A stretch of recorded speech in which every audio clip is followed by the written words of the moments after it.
ka zauna ka yi wa kanka faɗa, wallahi ka zauna ka yi wa kanka nasiya. Na rantse da Allah, in naira 10 ce na wani ta makale abunka, wallahi sai ka biya. In baka biya a nan ba, da ka biya a can.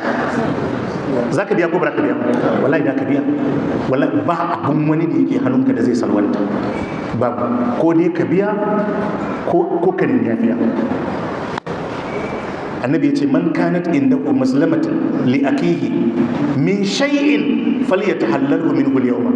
Annabi ya ce, duk wanda ya san kayan wani, abun wani ya makale abunsa ta hanyar zalunci, annabi ya ce kawai ka tashi ka je warware, ko ka biya ko ka nemi yafiya. Annabi ya ce kawai ka warware. Annabi ya ce kafin ku haɗu abun da ba dinari ba dirhami, ma'ana kafin ku haɗu abun da ba kuɗi, waɗannan sallolinkan da azuminka da waɗannan ayyukan ibadankan su za a ɗauka a biya. Amma ba wani mutum ko mumini da mumini ne, annabi ya ce ba za su shiga aljanna ba ranar alkiyama sai an warware rikicin da yake tsakaninsu.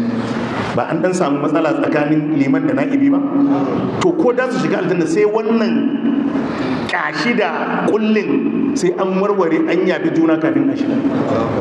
Wadda karka je kai ta tara makanka abinda ba ƙarin ka zai, inda wannan ƙarin wannan estimate da ake yi da yana yi da yanzu ka yi kuɗi.